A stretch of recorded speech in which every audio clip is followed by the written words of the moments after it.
Hey everybody, welcome back to another episode of Woobie Wins. I got my friend Bill Crowell here. He recently just got 100% using Woobie, and I just wanted to let him share his story, talk a little shop about what we do and what a lot of you guys are going through, and I think why our company makes a difference. So, Bill, why don't you go ahead and start up and introduce yourself and your backstory? Sure. Thanks for having me, Doc. Name's Bill Crowell. 24 years in the Navy, Navy contractor for the last 11 years since I retired, work in Coronado, California. So basically I got with woobie, back then it was M2M, in February. I was looking on Facebook, like all the stories, all us vets, been fighting the last 11 years since I got out. Thought I had a pretty good package when I got out, as we all know. Like, I think I've had 15 things put in. I think my first back from then was 10% rating on 15 things, and the rest were all. And I probably got about 7 or 8 zeros. I didn't know then what I had to work with. I just sort of sat on them, a few of them for years, and some I fought. So it went through years like that. It was like, I swear, I must have went 10% increments all the way up to 80 before I joined you guys. So found you on Facebook because I was like, I was kind of happy at 80. But it's like, there's a lot of my buddies that did, they got lawyers, they did that. I didn't want to go that route because they're like, yeah, when they back paid me, they took 1/3 of my back pay. Like, some of them got back paid some good money. So it's like, that's kind of how that industry works, because, and even under the guise of, these companies, it's all law firms. And then when I got out, I did the same thing. I just literally Google searched because I was trying to figure out how much as an independent guy I should be charging, because I wanted to charge a lot less. I didn't want to, it just felt bad to overcharge people for stuff. And I was just one guy. And, then it opened my eyes up to that whole thing, that back pay, like 1/3 is kind of even the low end. Some of these people take 50%, not only of your back pay, but even like what your new earnings would be for the next year. It's crazy. So yeah. So let me ask you this. I got another question. So most of the stuff that you were working with and incrementally getting increased, was that in the musculoskeletal realm, or what was kind of your base? Some of it was because I originally got 0% on my back, and I messed my back up probably 5 years in the Navy. So it was around 96. I got in a pretty bad car accident, and I was like I didn't have to have a surgery, but my back was messed up. Went to physical therapy for a full year. I actually strangely had a lawyer for that. And, if anyone's ever done that, and these lawyers are ambulance chasers, that's pretty grueling. That lasts about 3 years. And I swear I would never get a lawyer again. I'd rather just let the insurance company handle it, because, again, they take a big percentage out. So I was sort of already had that in my mind about lawyers. That's why I didn't use them in this scenario either. But my back was messed up then, all through the Navy, and it just got progressively worse, right? By trade, I'm a boatmate, but mainly a boat driver. So I'm out on the water every day, still am today. So all those other musculoskeletal, but I also had, while I was in, I developed blood clots, and that became permanent. So I'm on like permanent anticoagulants. So that's one of the actual ratings that they progressively kept raising for me.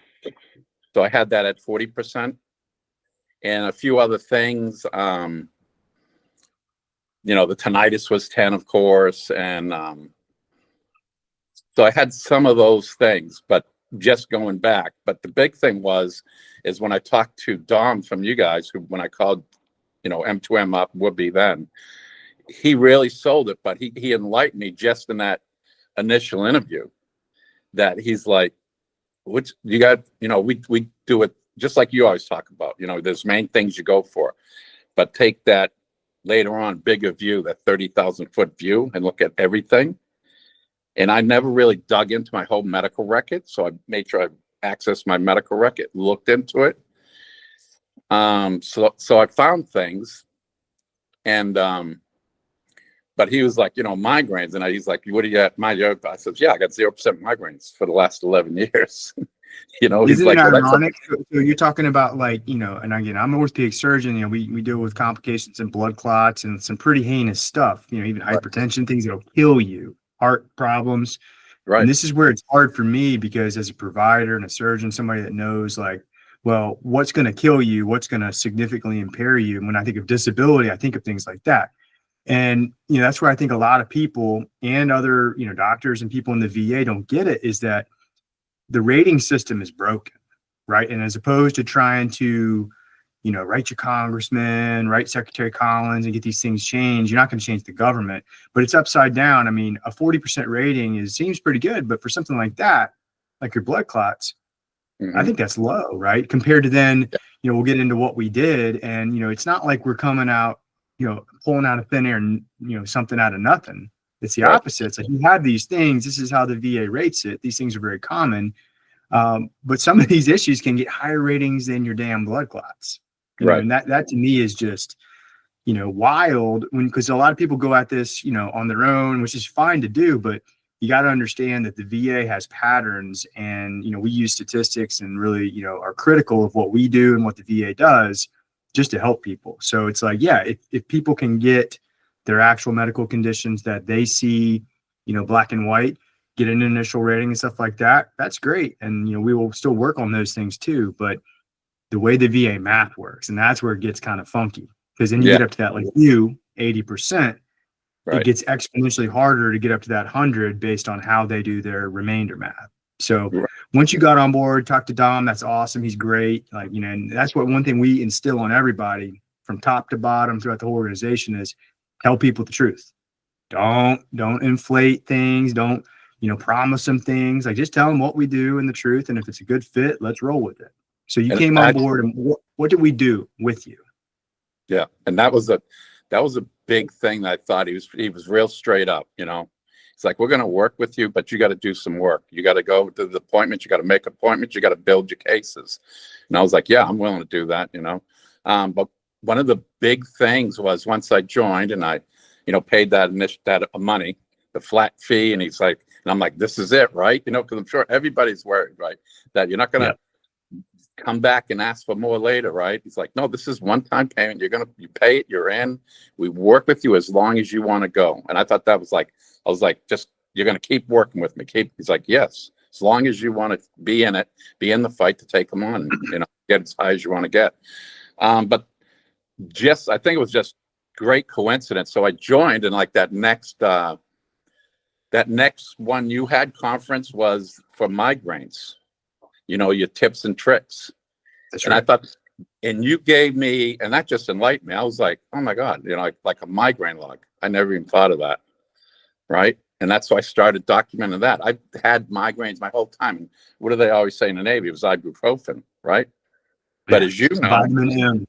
I'm on permanent anticoagulants. Ibuprofen was out for me. I can't take that kind of stuff. It's Tylenol. So that Tylenol doesn't cut it for migraines. And even though I'd see my doctor and stuff like that, I didn't like send it back into the VA, didn't stay on top of it, didn't push for more care from my PCM. But listening to you, then it's like, oh, okay, I'm definitely going to start making appointments. And Doc, one of the other things was, then I was going for the IBS and the GERD I had. And because I had a colonoscopy in 2019, that wasn't good. That's where I had hemorrhoids then. I got those rated by the VA, thankfully. But I've always had the stomach issues. But who would run into medical, right? We don't do that. Like, especially even if you're 4 years, you don't go in. But certainly if you're a career person and you're looking to stay in, you can't run to medical. Absolutely. There's consequences, as far as deployability, things like that. You don't want to be put on limb or something like that. But also, if you're good at your job and you care about what you're doing, you ain't got time, right? Mm-hmm. Like you don't have time to go run into medical once a week, and chase your record and tap out. Like that's we reward people that do that, unfortunately. But then the hardworking guys like you and most others, then they get out and they don't have a record, but that's okay. That's what I want to tell everybody too, is that just because you didn't get things documented in service, obviously it's better if it is, but Mm-hmm. there are still ways to get these things service connected. Right. Right. And I just, then, when I was going to you goes, I actually had four, not really supplemental claims in. I had 4 claims in that were dated back till July of last year, 2024. So I was told Dom, I says, hey, I'm in the middle of, I got an HLR coming up. And he's like, yeah, we can't submit anything for you there. So I was a little worried about that. It's like, okay, you can't really help me on that, but I'll just build these new cases then. But you know what? From being in and like March goes by, April goes by, May goes by, I'm learning so much. I'm going into online, going into those classrooms you guys got where I can watch all your other videos and learn stuff. So when I had my I wrote a comment on the woobie website about that I felt so confident going to my HLR interview, and those were, I don't know if people go to it, but if I can inform them, like you really only get 2 phone calls from them. And this is the thing that I'm talking about, where the VA, this is how they want to frustrate you. It ain't like they're going to call you and really try to make sure they set up an appointment. They will literally tell you, when I talk to them, he says, you get 2 opportunities. They're going to call you twice. You have to be there. You have to answer it. I said, dude, I work on base in the military and I'm on the water. He's like, you have to get these calls. It's a 72-hour period. You have to be on call. I'm like, are you kidding me? He's like, so she called me, the HLR, missed it, and I was like in this mental panic mode, right? It's kind of funny what they do to you, but it's like, so I actually think maybe she's one of the nicer ones, because I tried calling her number back up, and she's like, oh, okay, I just called you. Yeah, okay, William, I could talk to you. I was really supposed to schedule another appointment, but I think I can squeeze you in, right? I mean, she just literally called me, but she said she might have to schedule another appointment. Yeah. But she heard me out, and we sat there and talked, and just from learning what I learned in you guys' classes, asking questions all the time. You have your Q&A sessions. I went to a couple of those, asked you questions. So I learned so much and felt I was ready, about I looked at it as a CMP exam, even though she's a rater, right? These HLRs are like senior raters, very experienced. And she seemed like she's very fair, right? And actually everything that I did put in to challenge, I had one duty assist that she saw where they failed to duty assist me. And if people don't know what I had, just look at it as like the VA made a mistake, because that's what they did. And they really didn't help you. They should have helped you. So it's called duty to assist. So she had one of those. Then she also gave me, to my credit, 4 differences of opinion, because I didn't really know what you're supposed to say, but I did Google prior to the HLR thing on my own too. And then how to find out how to really, what you need to say to an HLR. I guess it sort of worked, because basically I just picked on the CMP exam, right? But it was telling the truth. Remember telling I was talking about my back and telling the CMP examiner when I was in there with her, and saying, yeah, I can't do this, I can't do that, I can't bend over at times. My back locks up for days. Sometimes I'm stuck in bed. But I see it, she's just listening to me, doc, right? And I'm like, and I ain't going to question her, right? No one's going to say, I don't see you typing. She's got a computer in front of her. I don't hear the fingers going. She ain't writing anything down. She's just listening to me. And I'm like, I got to depend on her having a great memory, I guess. Right. Right. And if you look at these, the CMP exams, they're probably not just doing your back. They're doing 8 other things too. Each issue that they're going after has its own full form, the DBQ. And I'm just telling you, as a realist, I'm a very efficient guy when it comes to documenting and being fast, but like efficient and thorough. Those exams should take 4 hours, and it's like they spend 35, 40 minutes with you. Yeah. Like, do you think that? And then that's what I see. But then you never see the document, right? Like, so when you did that CMP exam, unless you request it and try to, FOIA basically. Exactly. And I can go down that road with you too, because I have put in Freedom of Information Acts. Exactly. Which they make it hard. Part of my strategy. And you wouldn't believe, like, yours are outstanding. And that's why I complimented you on before too, about saying, your excellent work on it. You fill in like every block. That's really what they want to see. So I didn't, when I talked to the HLR, I banked on, she probably didn't put in much. I didn't see the DBQ, so I wasn't sure. But I banked on, just from when I was talking to her, that she didn't look like she was right, so that she probably didn't fill in a lot of blocks. So I just told her, I don't know what the DBQs say, ma'am, but I believe that I bet you're going to find them pretty empty, because I didn't see her typing in anything. I just flat out said it through the HLR. So she found in my favor 4 other claims that I had in of a difference of, I'm not sure if it's called difference of opinion or something like that, I think where she that's what it found is. like, and she scheduled me all for new CP and CMP exams, you know? Exactly.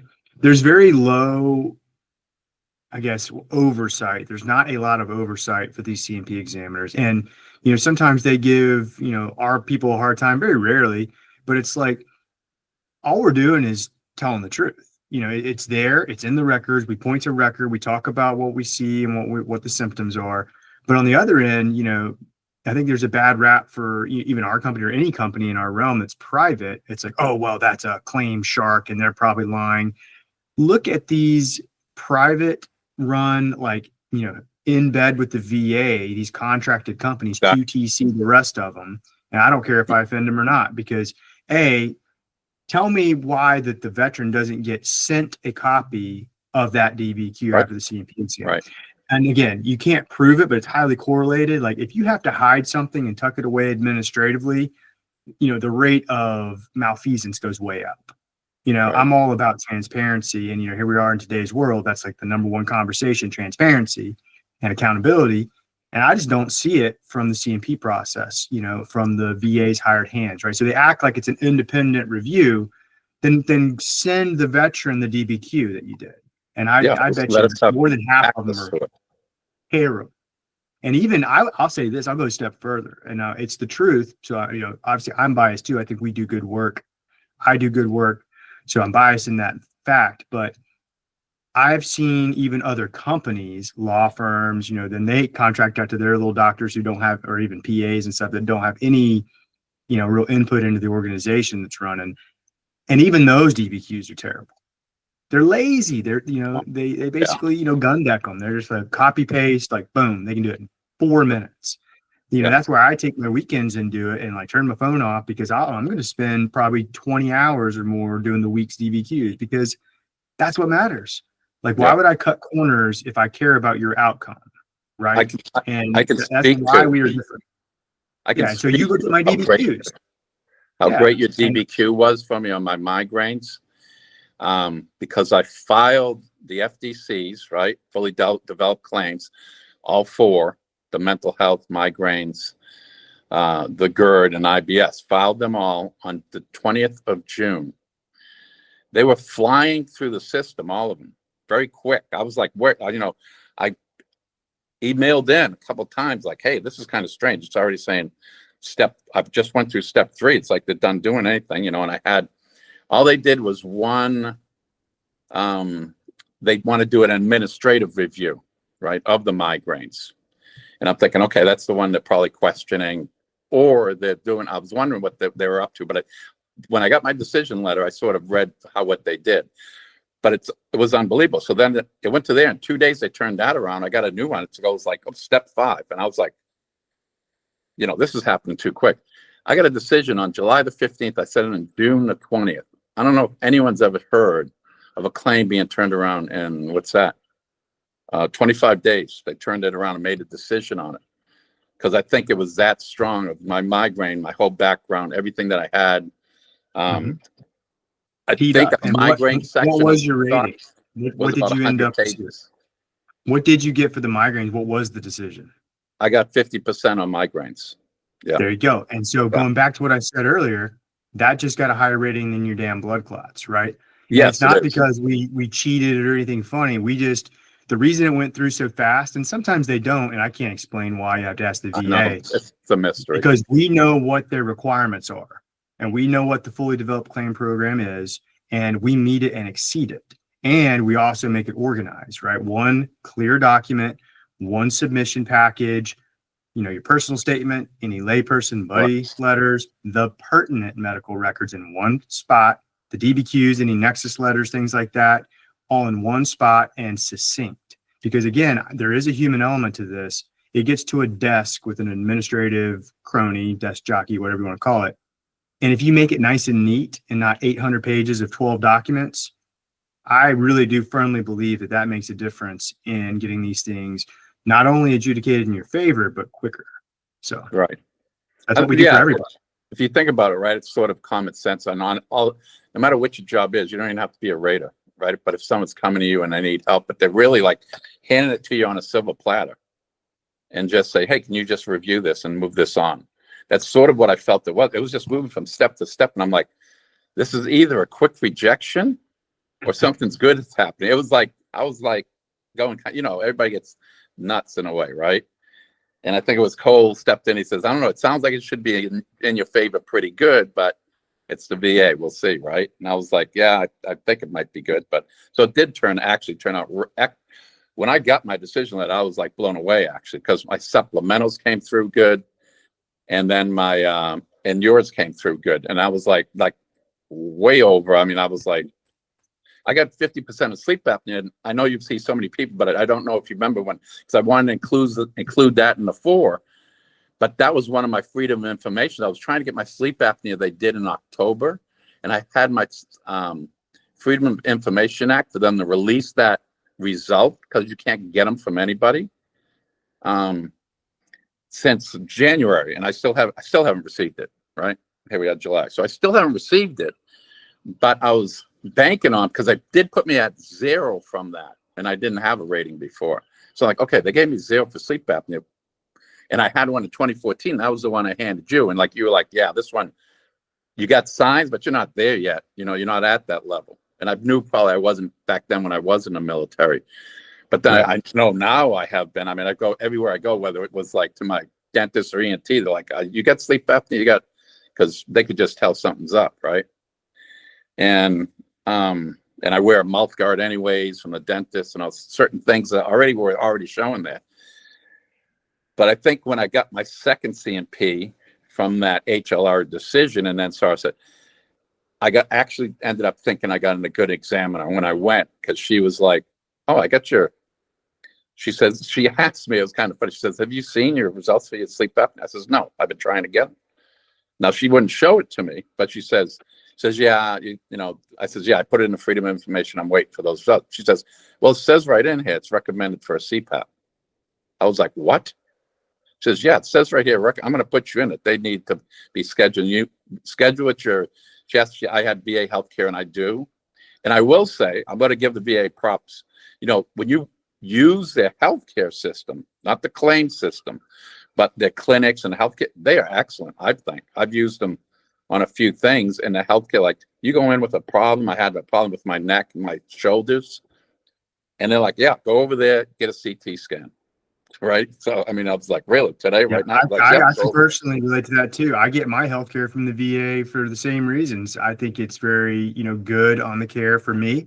Some people have bad, providers, and that's okay. But like, mine's fine. Everything's good to go. Yeah. I use the VA.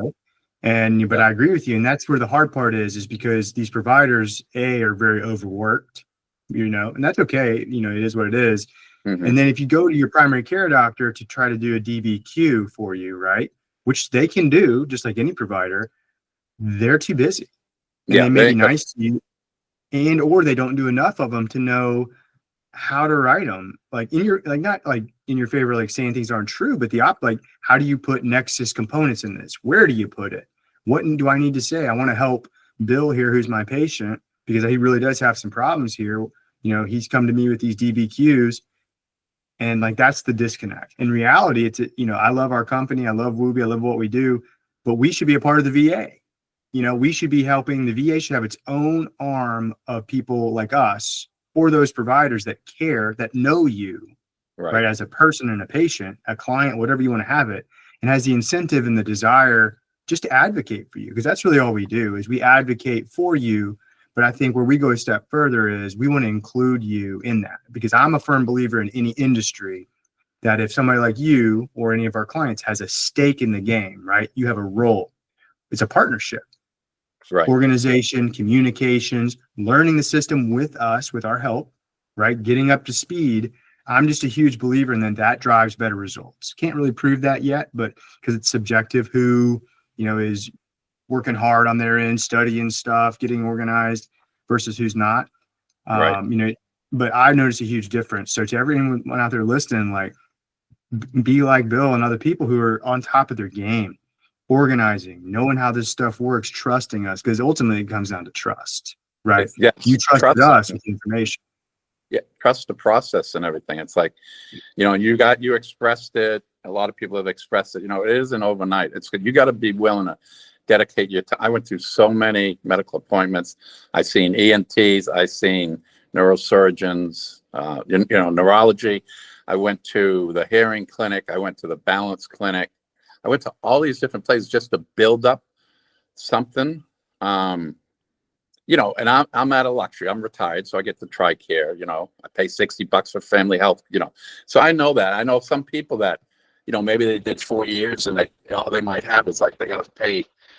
Now they work a civilian job and they got to go through, and it's probably tougher for them, the amount of money they got to pay, and maybe they got a lot of co-pays. So I looked at myself in a better position. So I said, well, why don't I take advantage of it?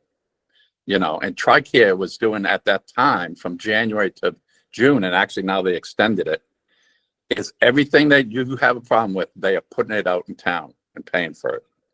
Now that's a cost of all the taxpayers, but I looked at it as that's a good advantage. I can go to all these civilian doctors, you know, and see them. So that's what I had, my endoscopy, you know, that I had that as part of my thing, my colonoscopy. I had the nose one, the nose endo I did with an ENT. But, you know, I wouldn't have done those things unless I really was trying to build my case up to make it strong. And I found out I had a hiatal hernia. I didn't know that. I found out when they did my colonoscopy, I had diverticulosis, right? So you find things that you may not know. So I looked at it as a great thing. It's like, oh, well, that's good. I didn't know I had that. I agree. And that's where I kind of get back. Most of what I do on a daily basis is playing quarterback for strategy, and then obviously preparing, you know, the reviews of these cases for people medical legally, right? But the added benefit is, and it's hard for me because I'd love to be everybody's provider in this stuff and be their primary care, be their ortho guy, whatever. But there's more of a benefit to you and your claims if I'm not, right? If I'm independent of your care, it makes it more powerful because I'm corroborating what other physicians and other providers see. And I think that's what the VA actually wants. But the truth is, like you said, there's an added benefit because by advocating for your care and you going to get exams done and things and workups, your healthcare improves. You start diagnosing things and getting, you know, on the right track to managing problems that maybe weren't fully diagnosed, that you have the symptoms and you just deal with it or ignore it. But through this, like, you're optimized now. You know what your main problem lists are and you're making plans to fix them. So I think that's a big part too. Yeah. So Bill, in closing here, I don't want to keep you too long, but if you were to talk to somebody, you know, a friend or somebody sees this video, like, what would you tell them about woobie and working with us, and, you know, give them your 2 cents if they run across one of our ads? Well, that's setting it up perfectly, because it's funny that just the other day, my brother-in-law, you know, he was in the Navy 8 years, and he really messed his back up. He fell like from 15 feet on the steel deck on a carrier. He was an aviation mechanic and everything on the flight deck. And like his rating is like 20% for his back the VA gave him. And he's got other things. So he's at a total of 60. And I just told him, well, my wife told him when she was talking to him the other day, she says, you know, Bill just got his 100 from it, because we've talked about it through the years. You know, he was in during the like early 90s and late 80s. So we're both older and both talking about going to the VA and trying to get our stuff, benefits, you know. And he's like, oh, really? So he was real happy for me. And he's like, how'd you do it? I said, well, I got a company finally. And he's a real busy guy. He's a truck driver, so he's on the road. So I'm like, you know, Chris, you got to really going to have to dedicate some of your time. I know you're a busy guy, but if you want to, you know, and I gave him all the information. And so it's in his court. But I have recommended to a couple people too, you know, everybody's going to pocket the initial payment anywhere you go, right? But I was told him, I says, listen, don't hire a lawyer. There are good companies out there with great people, and they ain't trying to, one, you guys ain't stalling. Two, that was something I was going to tell you too. I have a coworker. She's still working on a migraine. It's been 2 years because she's got a lawyer. And I'm like, what? I showed her the migraine log, mine filled out, doc. And she goes, oh my God, this thing's unbelievable. I says, wait a minute, your lawyer has never told you to fill out a migraine log after 2 years? She says, no. I says, well, how come they haven't submitted a package for you yet? Or how come you haven't got, oh, they said they're just waiting. Well, it's like, you know what they're waiting for? As time keeps on by, they're burning the clock. That's more back pay. They know they'll get you at something. They'll know they'll get it up there. but they're making the most money because then as they keep on delaying the appeals, by giving them the VA enough information, they delay that appeal again, they delay it again, and then eventually they're going to go for it and get your rating. And then they go, oh, you got 2 years of back pay going from 60% to 100%. How much does a lawyer make right there? You know, Probably so I have 50K. recommended people to you, to your company and everything like that. And it's whether they want to do it. And him, I know, is a time thing. He's on the road like 10, 12 hours a day. And like, I actually, like I said, I went to a lot of doctor's appointments. It's not something I'd love to do. So I was like, man, I'm going to be in this fight, but how long am I going to do this fight for, going to all these appointments? But look, in it 6 worked out. months, 6 or 7 months, you know, versus the 8 years or 11 years before, Oh, however long it exactly. was, Yeah. you know, it's like, but with a plan, right? Instead of just like kind of throwing it all at the wall to the VA and expecting them to help you, which they should, they don't. Having somebody on your side to not only just, you know, give you guidance, but then produce the appropriate goods where it's Right. where it's effective, right?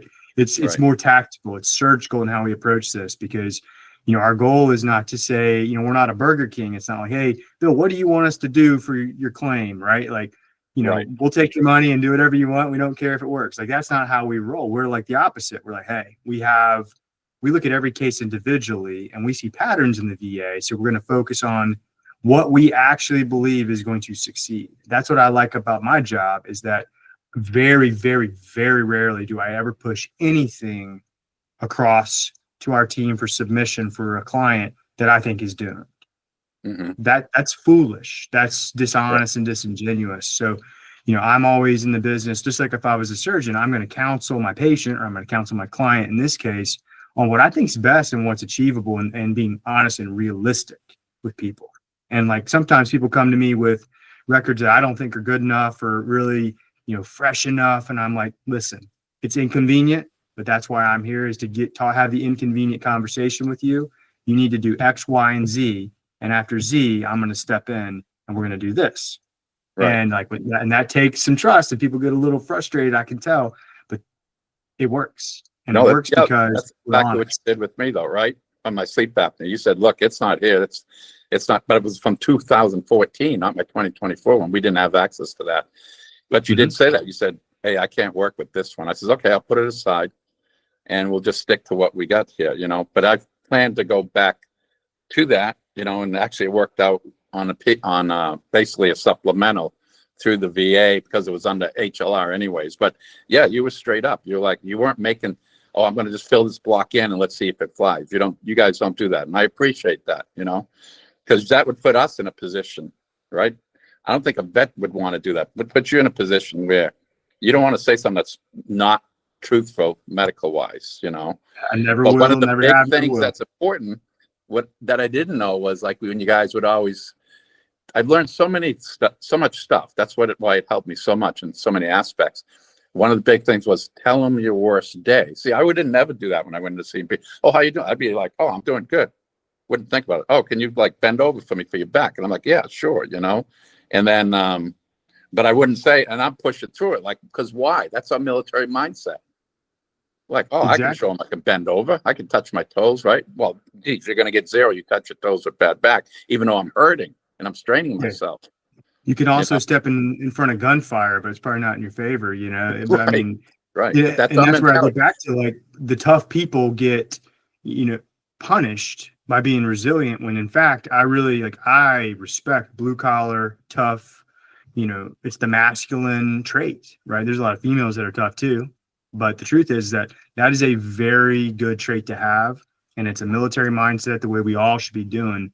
And I think that the VA and the military indirectly incentivizes the opposite a lot of times nowadays. So you feel like they use it against you. The VA definitely. And I'm not here to advocate for the people that are resilient, that are tough, that don't play games, that, you know, that are honest, that earn things. And that's what I love, because I'm in that mold, and I want to treat people, you know, like I want to be treated, truly the golden rule, but with truth and with honesty, and just advocating with, you know, my credentials and how I write and, you know, how I communicate, to advocate for people with everything above board. And like, if you just do that and give a shit about people and care and really make an effort, It's not Yeah. that hard. Yeah. So And Bill, it I feels appreciate good. the time today, man. Get it. Then you feel like, you know what? I've got my benefits finally. And it feels like, you know, yeah, it was recognized because I did it the right way. You know, we put good packages in. I learned how to do it. You know, before it was, you trust in the VA to, like, oh, they'll find it in my medical record. No, they won't. You know, they're going to find it. They're going to look. They have to look, but how good do they look? You know, they do the keyword searches, but even at HLR, that's what she said. That's thing still pending. It's my forehead scars when I was in the Navy and I got thrown in a pool. You know, it's a whole nother story. But Sounds like a I good had time. stitches, 8 stitches on my head, 3 creases, right? And then they said not service connected. I says, yeah, they probably didn't put in my record. I don't know. They gave me stitches. It was one of those things we're in, you know, we're in a Liberty port. And but she says, I don't know. I have a way of finding things. And she found it. She goes, oh, it happened in 90. You know, this was later on, but it was in her HLR statement I got later on that I found it in 1991. You had this incident. Da da da da da. It shows stitches that you went in a medical, and it was handwritten. And that's what she said that, and you know that, right? If you look at these old records of old guys like me, well, it's all handwritten. Who's reading? Not to insult you, but who can read the doctor's handwritings ever, right? Right. We're notorious for having bad handwriting, and our Right. So they even miss it. worse. So all these raiders miss it, or they're not going to work hard to make sure they find it. But she told me, she says, I got a knack of finding stuff in people's record. I always have. That's why I'm doing this. And she found it. So I was grateful for that, you know. And now you don't have to worry about any more claims and stuff. I know you have some stuff still pending and FOIA stuff trickling in. Being 100% P&T means it's all gravy, my friend. Yeah. Every issue you have is taken care of for the rest of your life. Yeah. And you can breathe easy. And I loved what you said earlier about sharing the information. You know, it's not just about recruiting more people to come on board with us, right? As clients. Yeah.